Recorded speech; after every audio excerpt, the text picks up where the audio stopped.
We are Movie Menu Reviews, your derivative podcast. On today's menu, we'll be reviewing Deadpool 2. Two.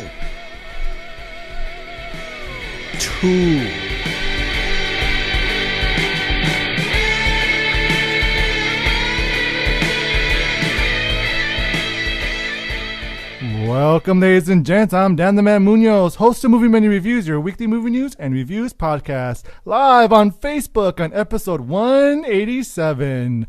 Or 187. 187. We finally made it. 187. We've been counting it down. I was really trying hard not to say out a motherfucking cop. Say it. Now's your chance. Everyone knows I listen to Sublime now. Here, this episode, we have filmmaker, writer, director extraordinaire, and Sublime fan, Justin Rettke. Hey, welcome. Woo! Also here, joining us is my co-host and senior panelist, I want to say Deadpool expert. I just want to give myself an extra title. Deadpool expert. Okay, Deadpool expert. Deadpool expert. I have been keeping up on the comic books. Really? Oh yeah. Okay, Oh, it's self-proclaimed Deadpool expert. I will take it. 100% uncertified Deadpool experts. I mean, listen, I will take it. Also here, who knows nothing about Deadpool, is my co-host, Yay! Wait, did he watch it? Did you watch it at all? Maybe. Okay. Yeah, I saw it. You're like, I have no He idea. saw, What's Deadpool? he saw the first movie thinking it was the second. That is what happened. I did, in fact, meet a lot of people who hadn't seen the first Deadpool. We're still watching the second Deadpool. And I was like, why are you here? Oh, man. Yeah. I saw a couple Why Are You Here as well. I saw a guy walking his, 6 and 7-year-old kids into the movie theater. I was like, Well, that's a choice. Yeah. good luck with that, buddy. Bold choice. Apparently you also want a teacher-parent meeting. You guys didn't take your kids? I mean, no. It was a double feature. It was book club, and then And I wanted to do that. Though, you shouldn't be. Oh, fuck you. You deserve what you get. Technically, You deserve to pay those therapists. Technically, Deadpool goes over that in the movie. So he kind of, Yeah, he's done. There's basically an in-narrative disclaimer in both movies. Yep, there is. Yeah, there absolutely is. And but it's like, well, Yeah. Well, there's not much else they can do. But before we go into the movie review, yeah. let's go ahead and talk over some movie news. All right, guys, let's go ahead and talk about Bohemian Rhapsody. The trailer was just released this past week, starring Rami Malek. Mm-hmm. What did you guys think about Bohemian Rhapsody? So It's not directed by Bryan Singer anymore, by the way. It's not. Yeah, and we've been talking about this movie for about 2-3 years now. No, it's almost 4. It's gotta be Maybe that. 4 years, because there's a lot of drama going on in the background. Because Queen, the other people, not Freddie Mercury, obviously he passed away, owned the property and the story rights. So the way they wanted to make this film was a PG, happy-go-lucky film, and I'm scared because it looks a little bit like that. Because if you know anything about Freddie Mercury's life, you know that it's a little bit more, difficult to explain, even in one movie, I feel like. So, You mean he's an actual human being? he's an actual complex human being who struggled in the 70s. Sacha Baron Cohen wanted to Yes. go over when he was originally cast as Freddie Mercury. He wanted to go that rated R version that was show the good and the ugly of both sides. Right. Which was completely cut out. So I'm hoping that this version is not cookie cutter version, but the people who wanted it to be really cartoonishly simplistic were the people who still control, right? Exactly. Right. Yeah. So with that being said, I'm still excited. Rami looks fantastic. I've enjoyed him since I forgot which one it's Short Term 12. 12, yeah. I've been a fan of his since then. I believe he. Even at that, if you watch Mr. Robot, he's fantastic in that. He's just a talent to watch, and I'm more than willing and sign up for it. The accent looks a little choppy, but I'm okay with that. I think I'm just gonna enjoy watching it. Now, supposedly the story is only going to cover from when they started with Freddie Mercury all the way till Live Aid.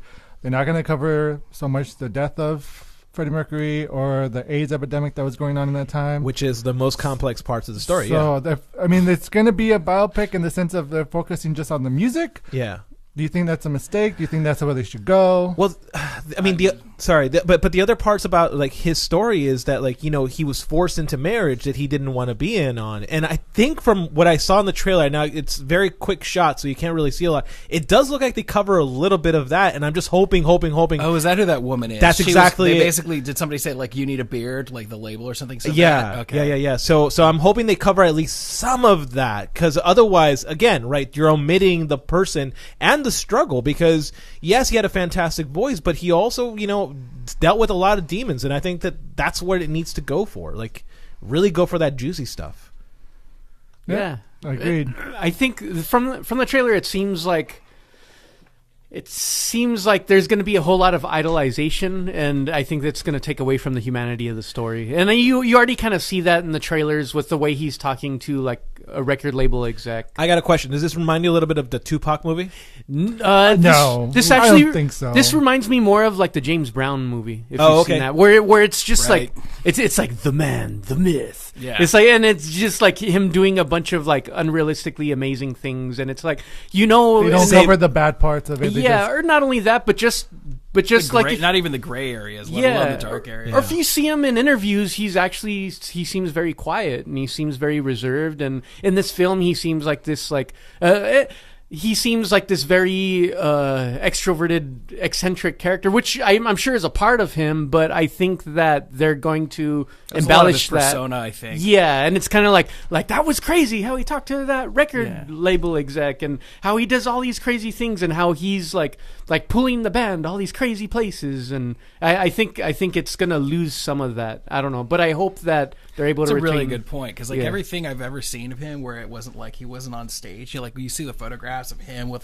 friends or lovers or anything, he looks like he's living a reserved life. Yeah, he doesn't look like he's audacious or flamboyant at all. I mean, that feels like he really crafted an incredible stage persona. Yeah, let's give it up. But Mike, you make a really good point there. Yeah, it does really look like also that thing that Hollywood does to gay people all the time, where they're turned into these magical quip machines. Yes. Yeah. Like they're always on point with the snarky remark. They never have a moment where they just go it's just ugh.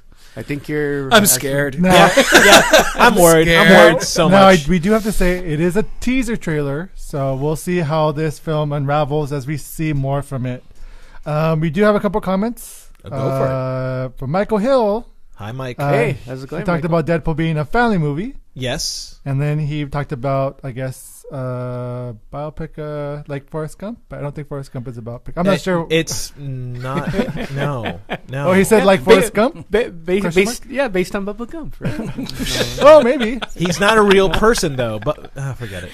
No, okay. I'm just assuming. I believe it was based on the Applebee's legacy. Yeah. Moving on, did you have a news story? Yeah, so this is a more serious one, because I feel like the shadow of Me Too is still there, and we should still address it. And I'm glad that Asia Argento went to Cannes and addressed it directly. So I'm going to read for you guys part of the speech that she said out loud in front of a crowd of actors, actresses, directors, producers, everyone who should be kept in check. She said this: "I was raped by Harvey Weinstein here at Cannes. I was 21 years old. The festival was his hunting ground. I want to make a prediction. Harvey Weinstein will never be welcomed here ever again. He will live in disgrace, shunned by a film community that once embraced him and covered up his crimes. Even tonight, sitting among you, there are those that need to be held accountable for their conduct against women. You know who you are." And I feel like the spirit of Me Too, good job, Asia. needs to live on, because realistically, we're like 6-8 months away from what happened with the Me Too movement, but there are still a lot of men who are in Hollywood who got disgraced, quote unquote disgraced, but nothing happened. Yeah, and I think a big part of that as well is, and which is also in there. She says, more importantly, we know who you are. Yeah. So, which means that it's obviously it's still going on, and there's still a lot of big people that still haven't been held accountable. Accused, fired for being tolerable to that kind of behavior. And I think that's exactly like right. The problem, of course, is that we look at it now. We're now looking at it as a lens, like, oh, remember that Me Too movement? But the Me Too movement needs to continue on forward. It needs to continue to be a discussion point, because if you let it sit, you let it go away, then nothing changes. And I think that's kind of what Hollywood was talking about when the Me Too movement was happening, was that this momentum needs to keep on going. And if we let it settle, if we let it go, well, remember that phase that we went through? You can't let something like that sleep. Well, unfortunately, John Lasseter's sabbatical is coming to a close. So Disney's right now thinking about whether they're going to bring him back to Pixar, or fire him completely. Yeah. So, and do we know any more things about him? I think the last thing that I heard about him was that he was just like, he was hugging women inappropriately, or holding onto them inappropriately. So there wasn't a lot of news coming out of that one. But yeah, you're right. He was on sabbatical for that. So I wonder, will they bring him back? Like, would that hurt the Me Too movement? I mean, like, listen, because all those people that work there will work there continue when he comes back. Yeah, and so if Lasseter returns, right? I don't know how to what extent it was, but if he returns, does that mean that Harvey Weinstein's waiting somewhere in the background now, assuming he doesn't go to jail, but he's waiting in the background, waiting for his return? Because that's what it looks like if you allow these people to continue returning to the media, right? Yeah, I think when you're talking about, like, you got to remember also that it's not just like this thing where it's like they're just like names and credits and stuff people associate with the movie. You've got to remember that it's a day in, day out experience. Yeah.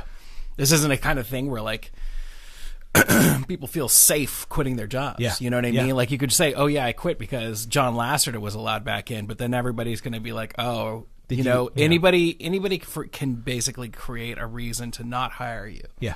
Like, they don't need a reason. Like, they're not being checked. There is no real, like, OSHA supervision of the entertainment industry. And that's why, like, everything has been allowed to get to the point that it is, and I mean, it's not like it's really, the weird part is like the Me Too movement has this bizarre quality of being like, no shit. Exactly. Like, everybody who worked in the industry is like, no shit.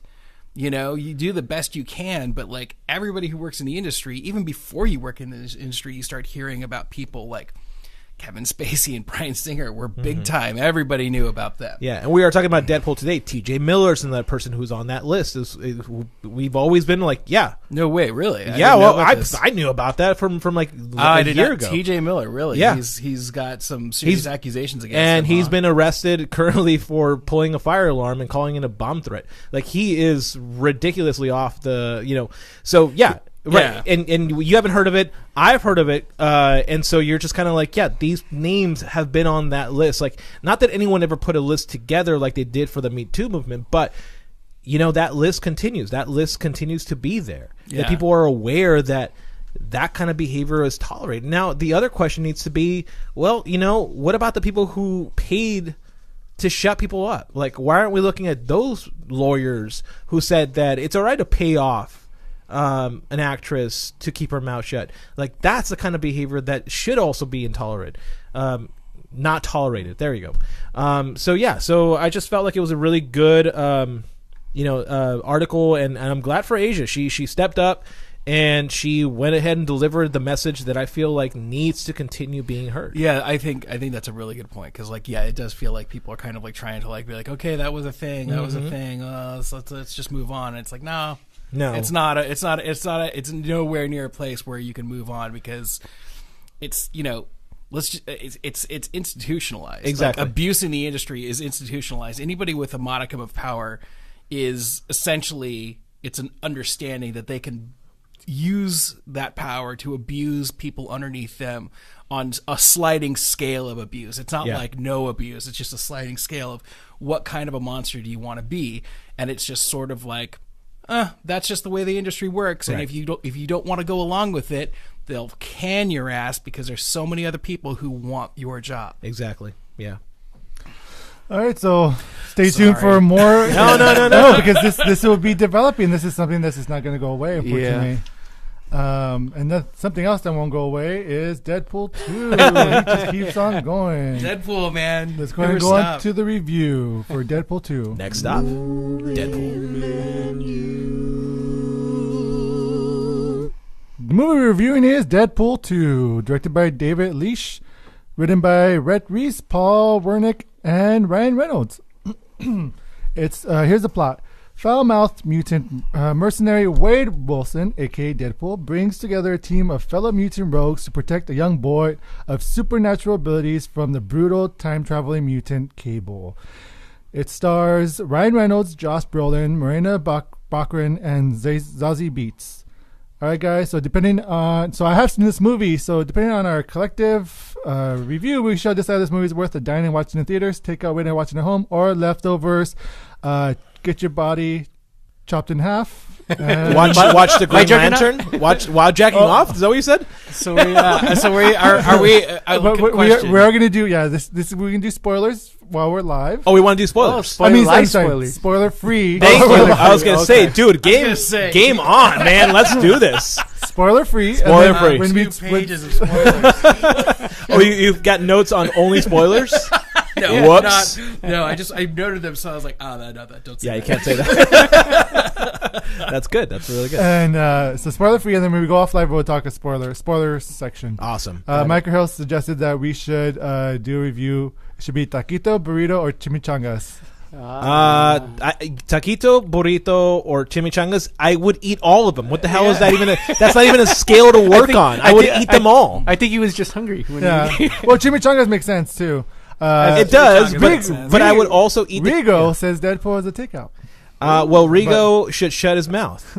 Okay. I gotta go to tacos then. So yeah.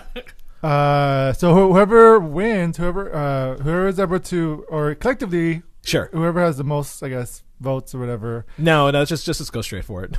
Yeah, we'll earn a point. Whoever gets a point at the end of the season gets to do a segment of their own choosing. Justin, you have a chance to, if you win, to keep your point, or to get your own segment after 10 points of collecting them, or you could turn them in for horchata, which you already got one. I was gonna say, was this cashing in, or I think I cashed in. All my other points cashed in. Those are from like last year. So I guess. All right, cool. You got. I guess you wish to say we are not sponsored by Coke. So. We are definitively not sponsored by Coke. It just happens to be. This there. is actually Kofifi Cola. Wow, good old time reference there. Yes. Or you could give your points away. It's up to you. Yeah. So with that said, guys, let's rate this film. Justin, as a guest, you may go first. Okay, so wait, have you not seen it? Yeah, I saw it. Oh, you saw it. Mike's seen it. We've all seen it. We've all have seen it, but let's keep spoiler free. I definitely. God, what are the ratings? The ones where you I go see it in the movie theater. Dine in. That is Dine in theaters. Dine in, with the chimichanga. I knew it earlier and I blanked. Dine in with the chimichanga. Yeah.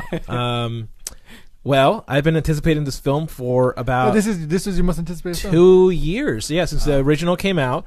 In lieu of that, I've been reading all the comics because I'm like, I wonder what they're going to do. You're the self-proclaimed Deadpool expert. I mean, but also but I've been reading Deadpool since I was like 16 years old. So I've been really he's one of my favorite characters in the comic books.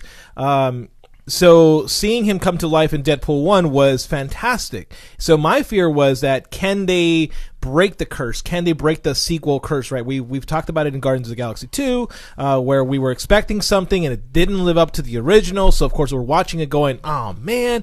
And honestly, I've seen this movie twice now. This film surpasses and it breaks that curse because I honestly feel like this film is better than the original. Wow. So I would say dine in, watch it once, and then watch it a second time because you're going to miss a lot of the jokes that are in there.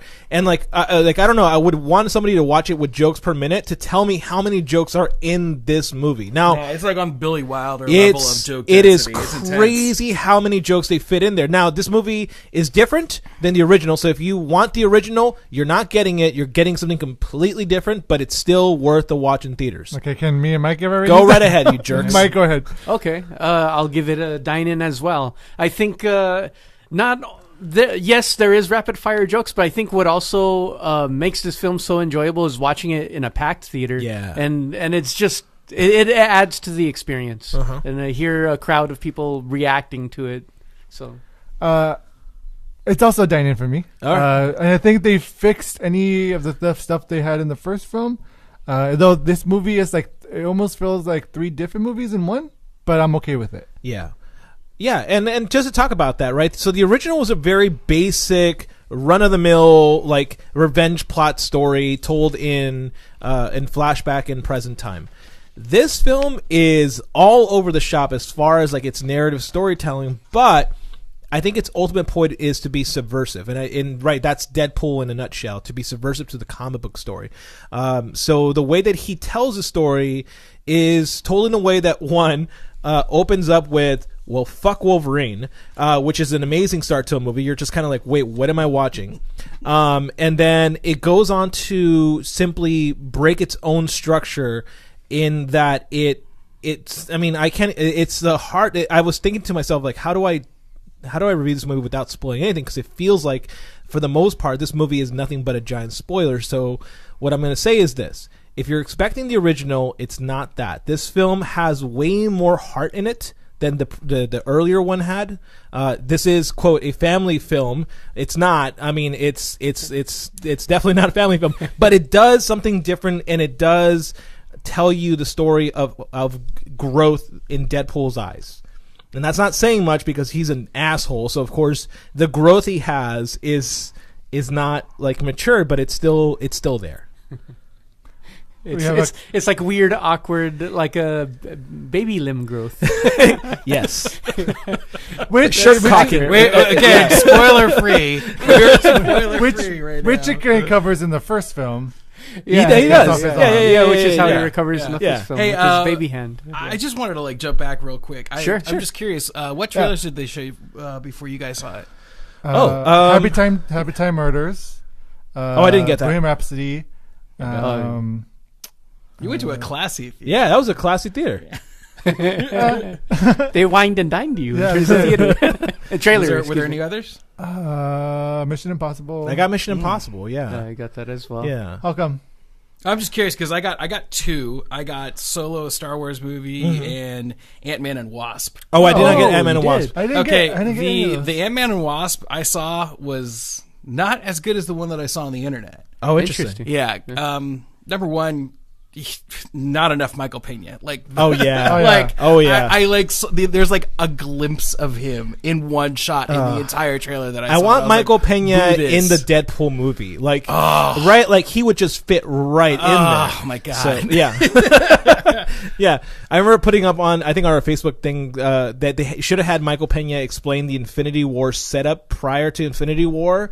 That would have been epic. That would have been funny. Jesus, that was a missed opportunity. That was a huge missed opportunity, man. Oh my god! And then there was this one guy, and he did this, and there was another guy, he did this. It would have been great. Or like we see like a flash forward of all the movies, and it's totally Michael Pena's voice. Exactly. Yes. Yeah, just spoiler alert. And after like 5 minutes. If you guys want to enjoy some rapid fire Michael Pena and you haven't seen it yet, I definitely recommend checking out A War on Everything. Yeah, A War on Everything. Check it out. Anyway, so all right. trailers. Back or trailers, or you want to go back to No, I'm cool. I mean, the only other thing that happened before my movie is I got to high five Deadpool because I saw it at the Vista. Oh, the manager always dresses up as like the mega. Nice. So I was like, yes. Yeah, Mike and I went to a Deadpool 2 event where they had Sister Margaret's School for Wayward Children. So we went to the bar and we got to hang out with Deadpool as he was playing pool. So it was actually kind of funny. Deadpool playing pool. Yeah. So anyways, Dan, what did you think of this movie? There was also cables. There was a bunch of side cables. characters. Yeah. It was great. It was a great sitch. Yeah, it was super fun. Mike's Hard Lemonade, go figure, is actually kind of good. There was chimichangas, right? And oh There my god, were there were chimichangas. chimichangas. They were so delicious. They were like mini-sized. Yeah. So, all right, guys, Bring it talk back. about. So obviously, there's a different director. We had Tim Miller direct the first one, and we had David Leitch. David Leitch direct this one. Yeah. How was the direction in this film compared to the last one? Who? What? Me? Yeah, Anyone. sure, go I don't for know. it. Jump in. Obviously he's incredibly adept at stunts. Yeah. And boy, does that show. Oh, it feels it, yeah. The first film had a lot more of like sort of like deconstruction of action scenes, and that was kind of like that was part of the joke, especially the suburban freeway fight in the first film. Yeah. It was, it just deconstructed it a lot. Whereas with this movie, you're kind of like you're in for one hell of actually several unbelievably badass action scenes and well filmed too. Like you didn't. You could always track the action, and you could always see where. Right, like it's in the trailer, I think. But it's Dolly Parton's. Right, 9 to 5. And so when you see that action sequence happen, you're tracking and you know exactly where Deadpool is. And more importantly, there are moments where they break the fourth wall. And you can tell the joke is being set up, but there's still violence going on around them. And I thought that was something that David Leitch can do since, he did do John Wick. So, of course, he's got the ability to pause the action when needed to. And so you could really tell the big, big difference in that. I also like how they utilize Domino's powers. Yeah. The action. Oh, are you kidding me? And how I was like, Final Destination moment kind of thing, but right. It's cool. Yeah. And we're talking about actors. I think that this film, one of the biggest fears was going in. A lot of people talking about how they got way more of a budget. Now they've got more, X-Men characters showing up. Will they be able to tell enough of a balanced story? And boy, do they ever! Yeah, they did. I feel like the director had a really good sense of where he needed to stop and let the writing do the work. Yeah.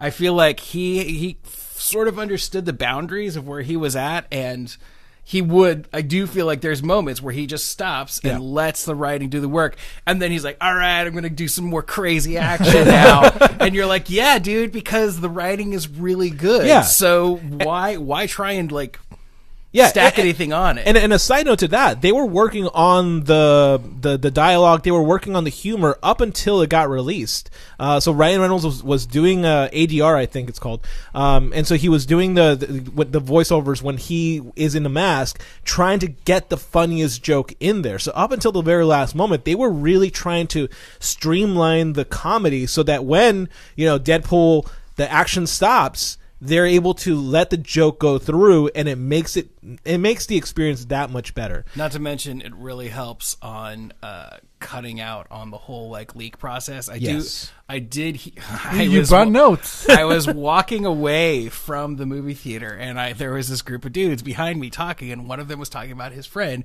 who worked as an assistant. And he's like, yeah, even everybody who's working in post has no fucking clue what this movie's going to be, because the whole edit is a string out of all these different options. Mm-hmm. So essentially, up until the last minute, nobody actually knew what cut was going to happen, except for the really high up people. Right. And according to this article, the only way that the high up people were able to keep track of it is actually going back to a very analog process. Yeah. And most of it was literally on paper that they would shred. That's they wouldn't crazy. keep anything digital because anything digital could leak. Yeah. So they would literally have their notes, and then as soon as that was done, meow. Yeah, which makes sense because I believe it was 2 months prior to the film being released, somebody watched an early cut, and they were like, they tweeted out, it's garbage, it's absolutely terrible. It was a test audience, I believe. It was a test audience, yeah. And it's because they were previewing a rough cut, a different cut than we actually saw in theaters.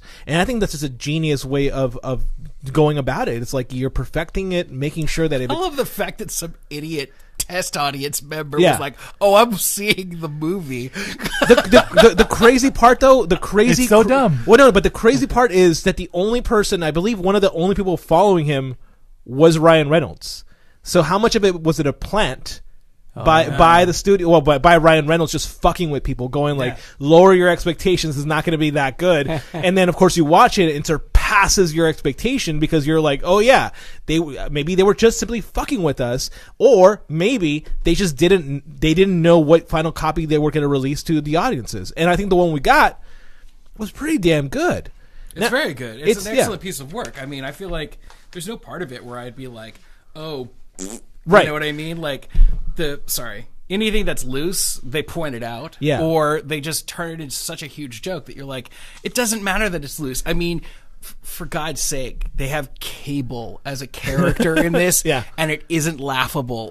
So if you if you know the comics at all, that was a Herculean task to make Cable not laughable as a character. Well, it helps that Josh Brolin is short, so that also, which again they point out in the movie. It's amazing. It's amazing, because I literally own the comics where Cable was introduced.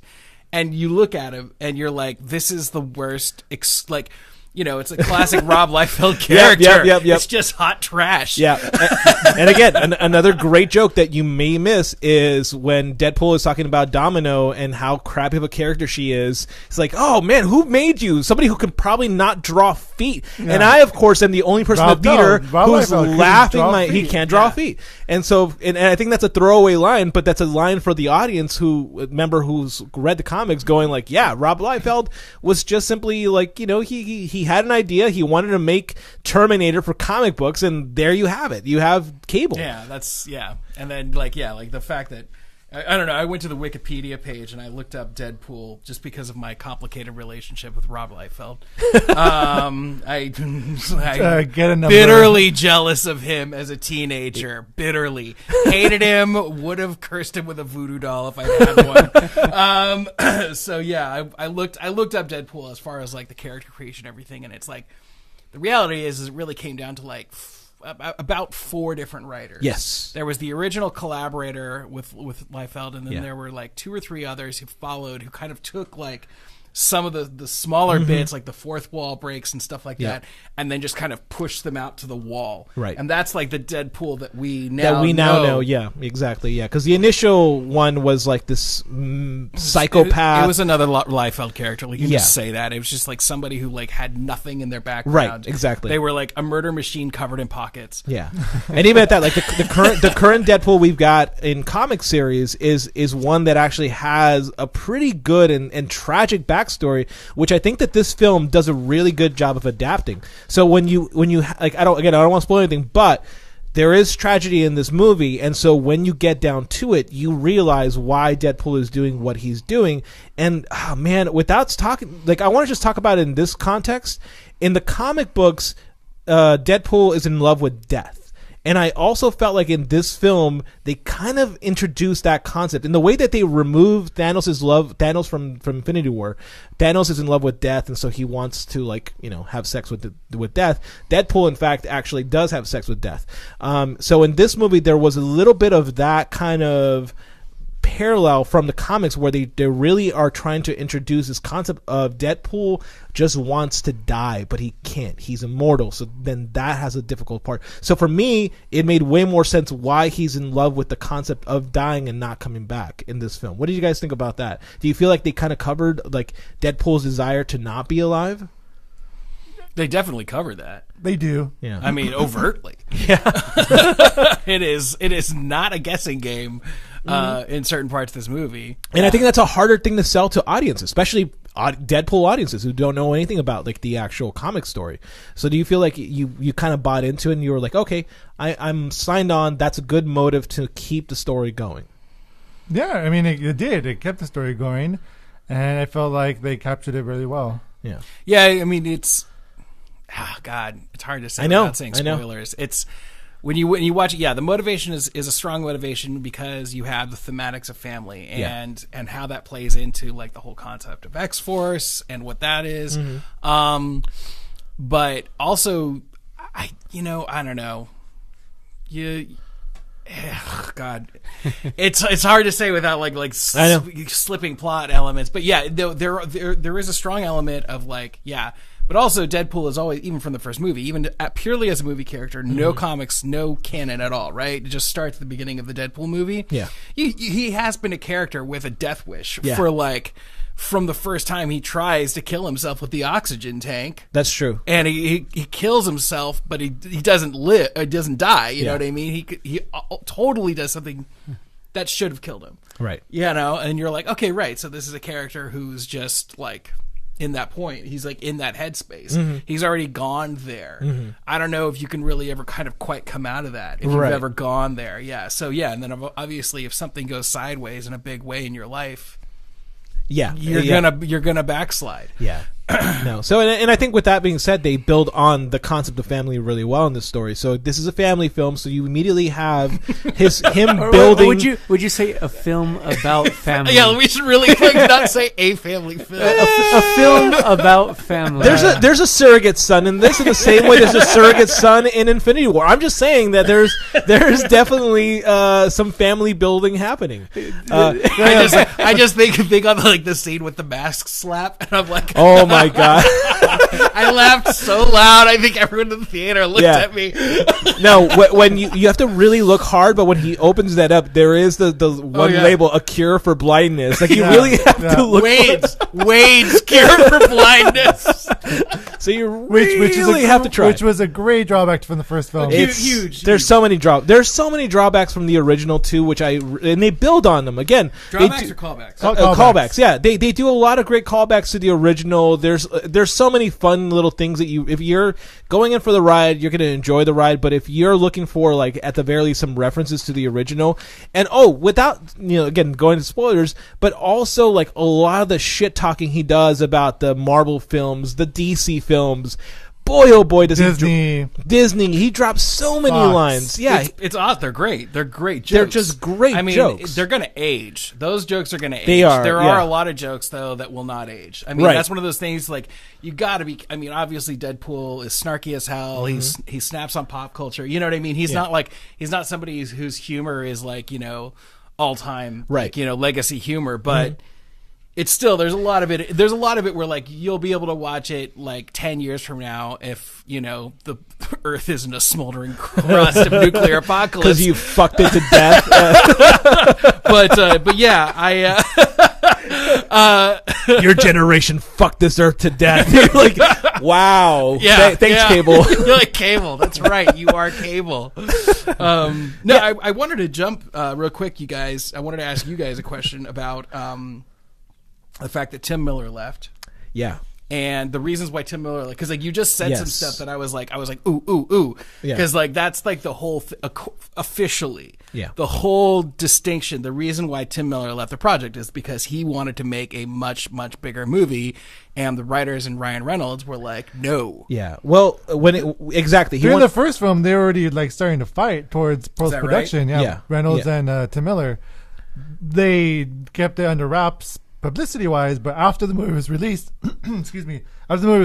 like Tim Miller came out and said, me and Ryan Reynolds didn't see eye to eye. We didn't work well together, so I wish him the best for the sequel too. Yeah, and so he wanted to make a more dramatic film as well, right? He wanted he wanted to double down more on the drama than on the humor. So by building that universe out. But Ryan Reynolds wanted to make a more comedy-focused film. Like he was like, this is what Deadpool is. It's just purely comedic. It's making fun of things. And I feel like, so without spoiling it, if you've seen the movie, you know what I'm talking about. That whole X-Force sequence, the building of the team and how it continues. The audition sequence? The audition sequence, right.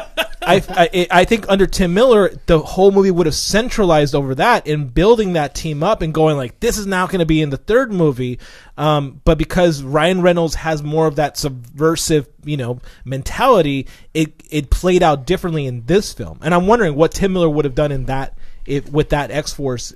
Would he have done the same thing, or would he have done completely different, where it would have been like an X-Men team? I think honestly, it would have been something like the Colossal Clusterfuck that even basically you're looking at a Suicide Squad scenario. Yes, I think that's honestly that's if better. You're coming into it with that mentality, even if Suicide Squad had not been chopped to ribbons in post, even then that movie would have been leaden with character introductions. Yeah. It would have just been a pool of lead. Yes, and this one was as opposed to a pool of dead. Yes, thank you. That was a ripe peach. You just picked it right off the vine. Yeah. So, the thing that I find brilliant about Deadpool, and I think the reason why I enjoy it so much, when I've grown pretty exhausted with spandex and cape. Right. Yeah. the thing about Deadpool that makes it enjoyable is the fact that it's like, yeah, this is all ridiculous. And the fact of the matter is that everybody's like, oh, Deadpool, you're so crazy, you're so dangerous. You know what? Deadpool is the only character who's actually being honest with himself about what. Dude, any superhero, if you look at them, any superhero as a character is a fucking psycho. It's like, you have to be kind of it's like anybody who thinks they want to be president of the United States. Seriously? You've got to be crazy. You've got to be crazy. You're like, I'm going to go handle this piece of the pie. Like, I'm you're going to cut capable. out this giant wedge, and I'm going to handle that. And I'm going to leave the rest for other people. But I'm going to handle You're like, no, dude, you'd have to be a crazy person. Yep. No, I agree. And I watched Infinity War again, and I was like, yeah, you kind of have to be like very. And I think Infinity War handles it really well with Thor, because Thor's like, listen, I've got nothing left. Everyone's died, and I just have to do what I do. And I'm like, yeah, that's essentially Deadpool. And if you watch Infinity War, watching Thor's character, and you're like, yeah, that's kind of Deadpool's stance on everything. He's got nothing to live for, so he's gonna fuck things up as best as he can to at the very least do some weird shit and hopefully save the day. So I thought there were a couple like really awesome, like, you know, we started the episode talking about Me Too, and I felt like there were some like fucking rad little Me Too moments in this movie where like you have Russell, aka Fire Fist, talking about like how have you ever seen a plus size hero costume? And he says the industry discriminates. Yes, there definitely was. And then you've got the whole audition part with Domino. Yep. Where he is sitting behind the desk in the classic producer stance, and he's telling her that she's not a character, and she refuses to back down. And she's like, "Yes, I am. Yes, I am. Yes, I am a character. Yes, I am a character." And it's amazing payoff when it happens. You're like, "Oh my god!" Yeah. And she like she outright tells him, "You're a fucking dumbass."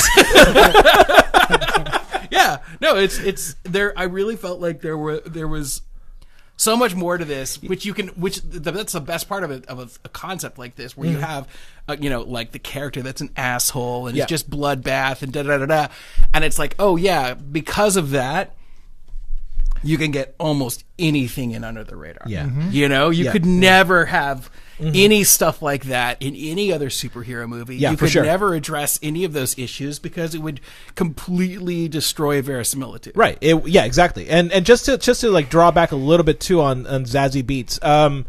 There was a lot of pushback against her because she is an African American actress, and Domino in the comic series is albino. So immediately you have like this. Doesn't she like regularly bang Cable in the comics too? Ooh, she gets around, but it's when I say that, I'm just saying like all the Wolverine screws every X-Men, except for Jean Grey, who dies. So there you go. So there are certain so anyways, but the point being that she is albino in the comic book, but in the movie she's still black. She still is African American. So people were like, and people were she's really an upset. albino in the comic book. Yeah, people were really upset. Like, why isn't she being played by a white actress? And I thought that Zazie Beetz does a fantastic job as Domino. Everything about the way she's written is snarky, as you were saying, like in that interview process, like she's just hitting him over the head repeatedly, going like, "Fuck you, I'm doing this job." And I thought that Beetz, who comes out in Atlanta, the TV show Atlanta with Donald Glover, did a fantastic job of, at the very least, having the spirit of Domino down, because Domino is a hard character. Again, right? Like, luck is her power. Like, how do you fucking do that? And clearly, she did a fantastic job, to the point where she's like babying him, like, "You're doing a really good job, sweetie. You're doing a really good job." Just babying Deadpool, who needs that validation because he's a child. And it's a great performance from her, especially that one scene in the orphanage where she's like just being a badass, and you're just like, that is cool. Well done. Like, again, David Leitch, great direction, able to actually show the action as it's playing out, and more importantly, show her abilities, and the actress doing a really good job of just performing. It was fantastic. The orphans as the audience surrogate was the pacing in that sequence, and like, we can't say what it was, but the true end of that sequence where she's saving the orphans. Oh, it's so good. The last beat was so good. I don't get caught by those things that often, but I was like, oh, that's kind of a bummer that they didn't really like do something more with that. And then it happens, and you're like, I can't believe you suckered me. Like I haven't been suckered like that since I was like 18. Yeah, and which for a reference that reference from what I remember, it's a reference to a series of unfortunate events. So it's a really funny end sequence too. So I'm just kind of like oh okay, there we've gone there. Fantastic, well done you.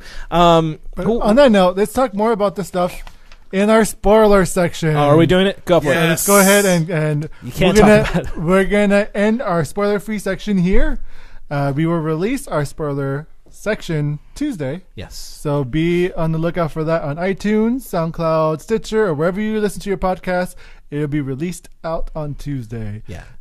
Justin, on our Facebook Live, do you want to promote anything?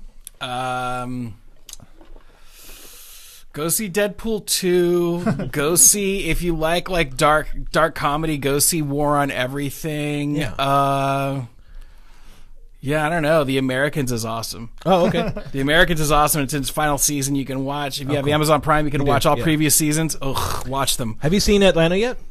No, because I haven't bought into that one yet. I'm going to have to sell you on that. Go watch Atlanta. Donald Glover, Zazie Beetz. The whole show is fantastic. Yeah, that's my Rettke's picks. I personally have no product. I've got stuff in the channel right now, but I don't have anything I can promote yet. Got it. All right. Thank you so much for being on our show. Guys, again, stay tuned for our spoiler section. Thank you, guys. Goodbye for now. Goodbye, Mike. Goodbye, Zeke. Goodbye, Justin. See you later. We'll be back soon. Ooh.